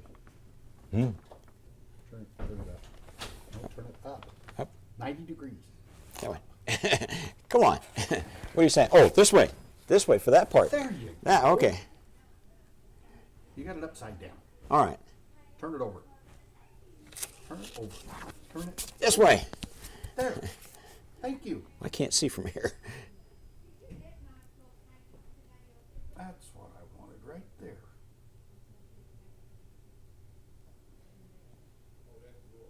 You are hard to get along with. Oh, God. Put it on one, not the other. Don't put it on the camera. Put it on the. It won't go without the camera being on. Yeah, well. It won't.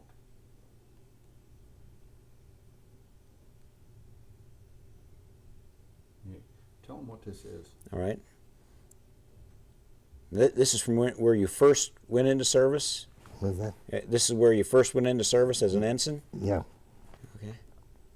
No, that Go. Be an ode to the fair town of Norfolk.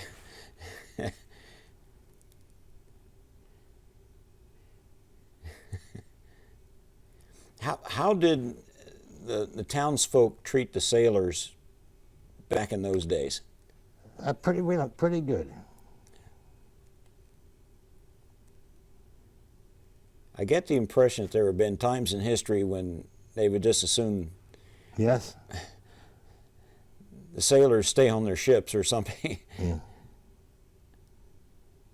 But they were different times too. That's right.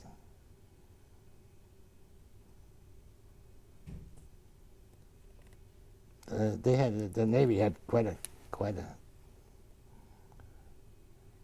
Okay. facility there, They still do. Norfolk. Yeah. We were there this summer. I've got to give this enough time to get on. Okay.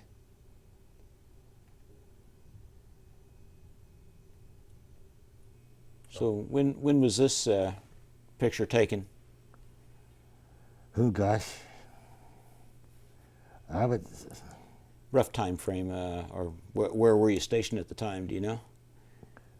When that picture was taken, I was probably at the Naval Air Station, Minneapolis. Yeah, I was guessing that would have been about right. Now this is, forgive me, I don't know my rank. This is commander now? Yeah, Okay. Okay. the commander. Handsome son of a gun. Okay. Well, that's a good picture. That is a good picture. Do you have any idea when this was taken in your career? Would have been before you went overseas, maybe? No, let me see. After? That's after I came back from overseas. Okay. Well, what kind of a plane is that in the background? It's an SNJ. Okay. And it's not a fighter. It's a trainer. Okay. And How did that trainer compare to the Yellow Peril? it's a lot different. It's got a variable pitch prop. It's heavier. Got a lot more range. It's metal primarily, and Right. the trainer was the Yellow Peril was Canvas and wires. yeah, a lot lighter and Yeah. a lot less power and so on and so forth. I hit the button. This is an air medal. Okay, which one? And this one is That's the Naval Reserve Medal. okay. Here's a Distinguished Flying Cross here. Okay. Air Medal. Asian Pacific, I think, so on and so forth. American campaign. Okay.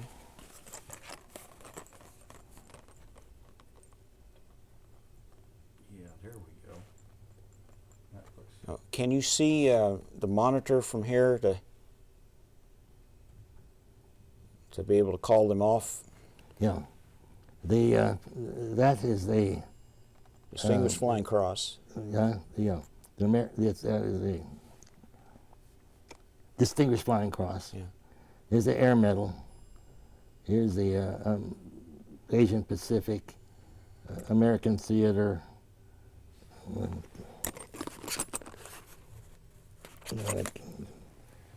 I just didn't get to establish that one. Okay.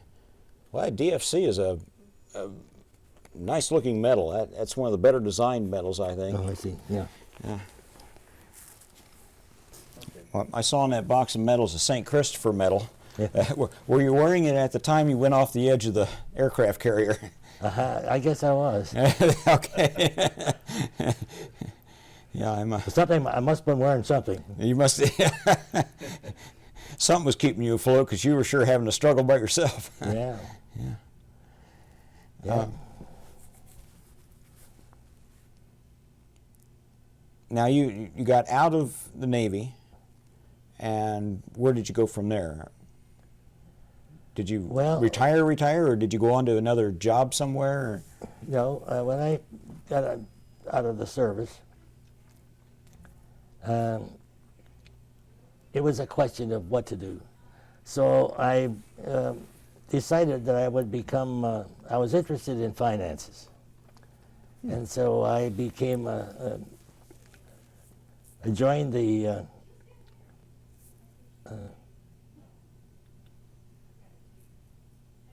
I'm trying to think now.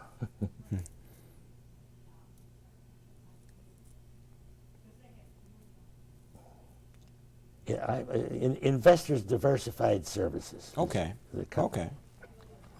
And DS. naturally had to pass the necessary legal entanglements and Sure. everything else so the federal government be able to sell securities. Right. And I became a representative of Investors Diversified Services. And I sold, mutual funds, insurance, and things of that nature. And Were you still in Minneapolis at this time? no. When I retired, I left Minneapolis, I see. and I went into business with a friend who was a native of Norfolk itself. I see. I met him in Philadelphia when I was stationed there. Okay. And we became friends. And he decided that he wanted to become, develop some property that he had. The property was formerly owned by the Pendel Corporation from Philadelphia, who had a landing spot for the ships that were transported from Lake Charles across the Chesapeake Bay Right. and landed in Norfolk. Okay. Somehow or another, he acquired this property from the Pennsylvania Railroad Huh. and was planning to develop it as a marina and boat slips and things of that nature. And he wanted me to join him, which I did. And I became invested with him in developing this company. That was before I became a member of the Investors Diversified Services. Right. And as a result, he had acquired a small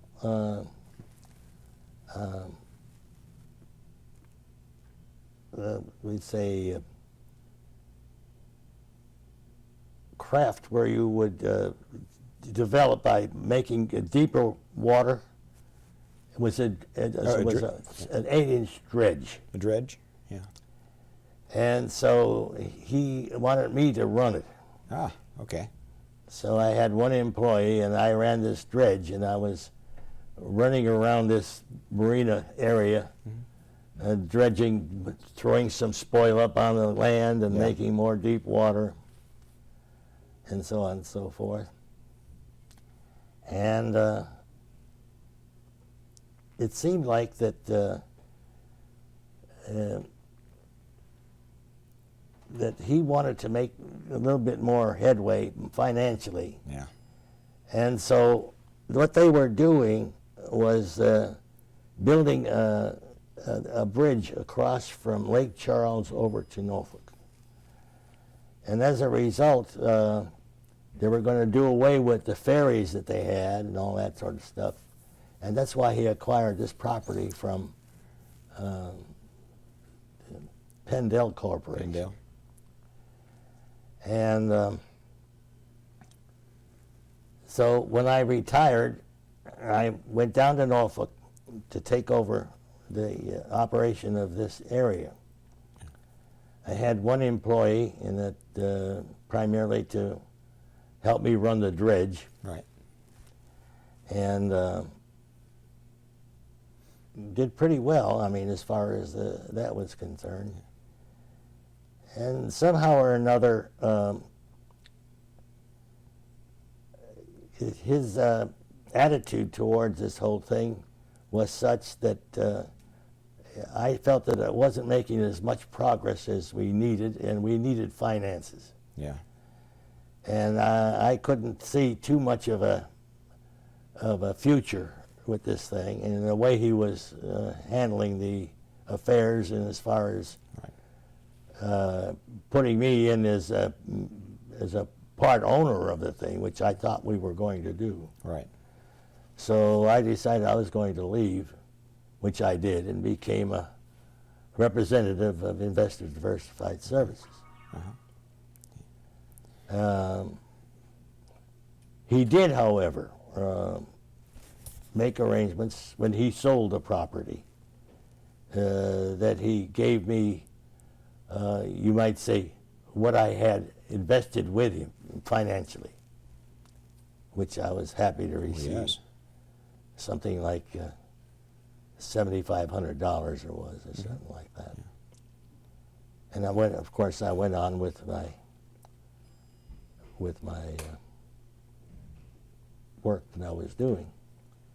And so eventually I was married to a lady who was a Navy nurse. Okay, now what was her maiden name? Her name was Virginia May Hensley. Okay. Hensley.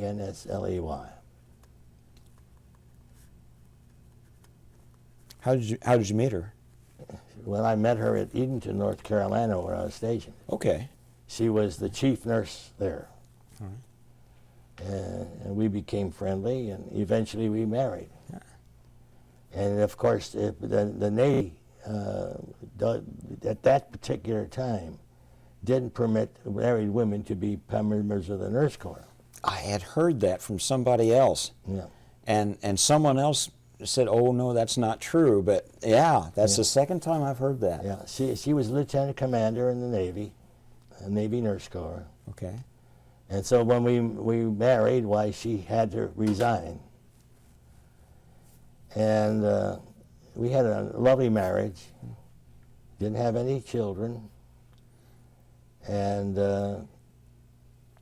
we moved from Norfolk, Virginia to Minneapolis, Minnesota, where I became the aircraft maintenance officer. Right. And so after we retired, we both moved to Norfolk, Virginia. And of course, she obtained civilian employment. Right. And she became associated with the state of Virginia in the medical field. And eventually, became involved with the nursing homes in the state, and she was doing some work with the licensure of the various nursing home facilities throughout the state, Okay. and got me interested in becoming a nursing home administrator. Ah. And I had to pass the test to do that, which I did. And through the company that she worked for, I became a nursing home administrator of a 160-bed nursing home facility. That sounds like tough work. Yeah, it was 24 hours a day. Yeah, that's what I'm thinking. Yeah. Plus, You had it'd be hard to get personnel to be there all the time. You had to pass the test to begin with, so I had to study for that, and I Yeah. became licensed by the state of Virginia. Yeah. And I became this nursing home administrator. Huh. And I went on, I was a nursing home administrator for about 5 years. And she decided that it would be nice if we moved to California, be with her family for a while. She had her brother and her mother-in-law, Right. and so on and so forth. And so we did. So we moved to California. Were you able to take that licensing with you to California? Yes. Okay. But then in California, had to go through another test. So I didn't bother. It's starting to sound like the Navy. Yeah. And so, unfortunately, she became ill and passed away with cancer. And How long were you married? mhm. How long?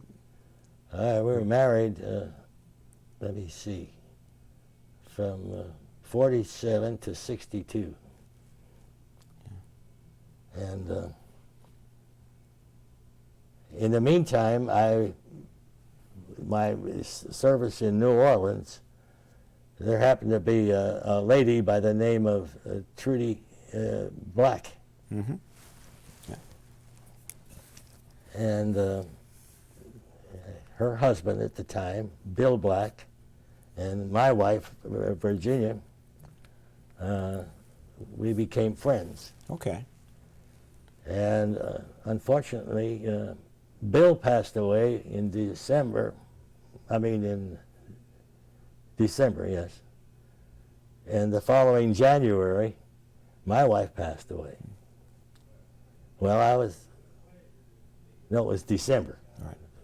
Bill was passed away in November, and she passed away in the 6th of December.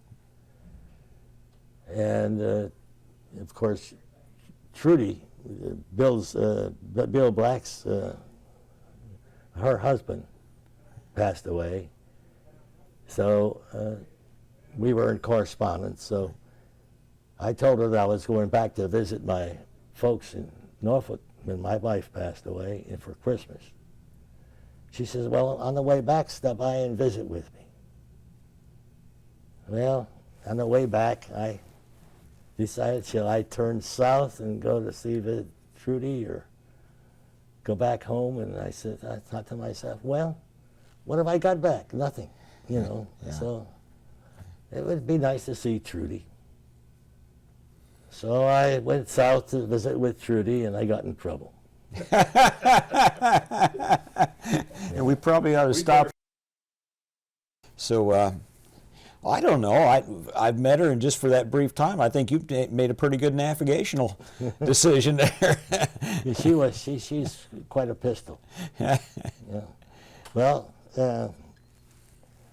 we've been married since, as I said, from the time that my wife died. 6 months later, we got married. Right. And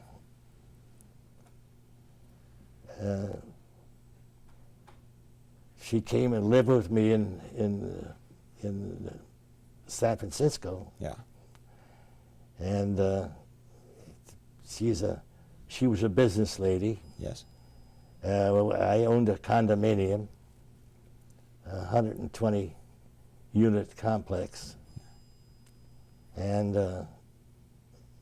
after we were married, and within 6 months, she became president of the association. And so she appointed me the director of buildings and grounds. That's where all the problems exist. Back to the old aircraft maintenance on you're doing the work. Yeah, aircraft maintenance. So, wouldn't you know, the roof, the darn place, leaked like a sieve.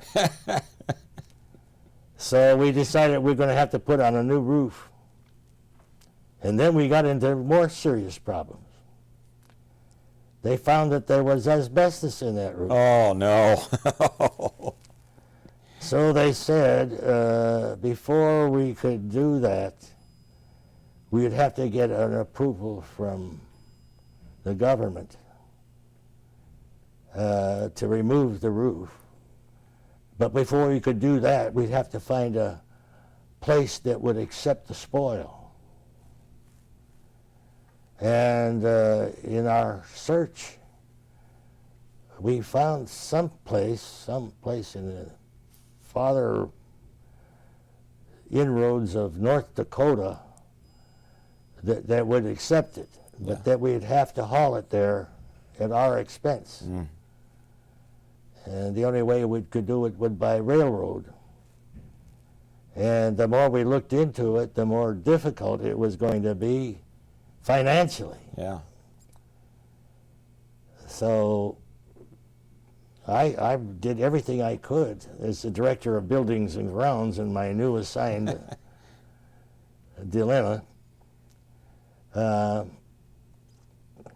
Decided that, well, instead of removing the roof, we would cover it.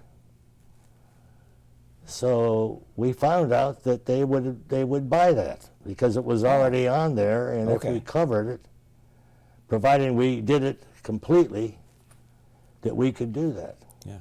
So I got a hold of a company, and we decided that we would cover it completely over the parapet walls and everything else, and that the 6.5-foot strips of paper with or some kind of material that was acceptable to the federal government, that it would be able to be seen with a blowtorch. So we were able to do that and cover the roofs all over. Huh. Got that whole thing done with a 20-year warranty, and we got the roof all finished. And surprisingly, it less than $3,000. Wow. For 3 buildings. Wow. You were very fortunate to be allowed to do that. Very fortunate. These days, I'm not sure they would. Yeah. So we got over that, and then we had to do other things to the place. It was 124 units, condominium units, 3 stories, garage underneath, high on a hill, the most beautiful view. We had a panoramic view of the whole bay. You couldn't see the Golden Gate, but you could see the Bay Bridge across going over to Oakland. Okay. And you could see across the bay, the other side. You could see the Moffett Field hangars 25 miles to the south. Could you really? We were so high up there. Oh, wow, you were. We had an airport right out in front of us there. It was activities 24 hours a day. Yeah. You could see things. Yeah. And so we lived there for, well, until she decided that she wanted to go back and visit with her family, and so we sold it. Yeah. And we've been living in Jackson, Mississippi now since let's see. We're there 2 years now. Yeah. We have a nice home. And, well, you've had quite an interesting life. Yeah. You've seen a lot of the world, for that matter. Yeah, you got off when you got off the farm, you really got off the farm. Yeah, I sure did. Yeah. I always ask my aviator interviews if you had the chance to fly any kind of aircraft at all. Is there a particular aircraft you'd like to fly that you've never had a chance to fly? I mean, it could be the space shuttle or No. or Well, my flying days have been, of course, I started out with a Yellow Peril, which was smaller. Then I graduated into the SNJs and into the float type aircraft, and from that I went into fighters. They went to sea, and what happened, and retired. And of course, while I was in Minneapolis, and in New Orleans, I qualified as a plane commander in the DC-3s, okay. a twin engine, and I also got qualified in the 4-engine R5Ds, and I flew quite a few hops in those. I don't know, I must have something like 7,000 hours plus in my logbook. Yeah. Did you ever have any desire to fly jets? No, I never had a desire. Yeah. I have flown as a passenger or as a Sure. twin engine. I mean, a two cockpit thing. Or Somebody a else co-pilot? flying it. Yeah. And it seemed like a lot easier to fly, a lot faster. Yeah. And I probably would have enjoyed doing it, but I never did check out in it. Yeah. You would have been good at it. It seemed like you picked it up very easily. Yeah. Yeah. Yeah. I must have hundreds of carrier landings, combat areas. Did you ever get close to crashing on the landings? No, I was fortunate catching a wire all the time, Yeah. day and night. The only thing I had is on takeoff. Yeah. Well, I know the slogan is that when you're coming in, don't hit the spud locker. Do they have a slogan for going off the bow of the ship? Yeah, that was my Don't break the water or something. It makes you have a hollow in your pit of your stomach. And you realize you're going in. I don't think I want to ride any roller coasters after that. Yeah. Is there anything in life you haven't gotten around to doing that you wish you could do?